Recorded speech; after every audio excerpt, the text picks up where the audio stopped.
Good morning staff, students and the Victory community.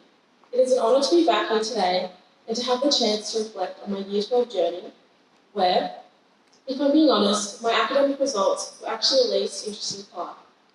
Standing here feels strange, mostly because it doesn't feel like that long ago that I was sitting exactly where you are, watching the Ducks of the year before and telling myself I'd definitely lock in tomorrow, where tomorrow came a lot. Year 12 loves the word balance. Teachers talk about it, students worry about it, and people may claim they've figured it out. I thought balance meant juggling everything: sport, work, friends, school, partying, and somehow juggling it all perfectly. But that wasn't my experience.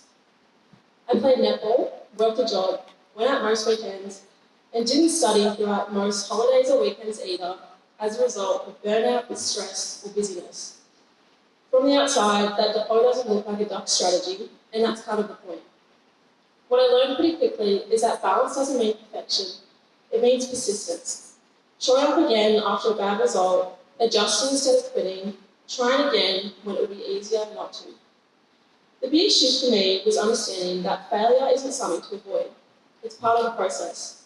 You fall to learn how to walk, you stutter to learn how to talk, you get things wrong before you get them right. I failed countless times during my schooling, and none of those moments really stopped me. They pushed me forward because I learned from them. It's okay to try and not nail it for the first time.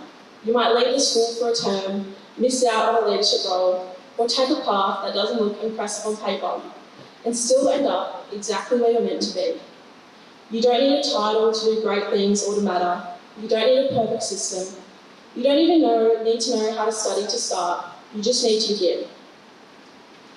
I also want to take a moment to thank all of my teachers I've had from years 7 to 12, especially to Ms. Whittle for marking every HHC topic test, Mr. P and Mrs. Maloney for letting me argue some marks, Mrs. Mollison and Mrs. Burton for their support when Year 12 got tough, and Mr. Young and Mr. Rainwater for making maths more engaging.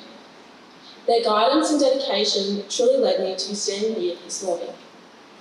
To the class of 2026, welcome to your final year. There will be weeks when it feels heavy, but remember, the good thing about time is that it will pass anyway. The year moves faster than you think. One day you're stressing over your English stack or what to wear to formal, and the next, you're walking out of your last exam wondering where the last 10 months went. And finally, a few pieces of advice for all the students here. Choose subjects you genuinely enjoy, not just the ones that sound impressive. Use your teachers, they're here to support you, not catch you out. Never rely on talent alone. Effort is what carries you when motivation disappears. And figure out how best you learn and do it that way. If school isn't your strongest area, that's okay too. As Einstein said, if you judge a fish by its ability to climb a tree, it will spend its whole life thinking it's stupid. Success depends on the right measure, not someone else's. Thank you for having me back this morning, and good luck everyone with the year ahead.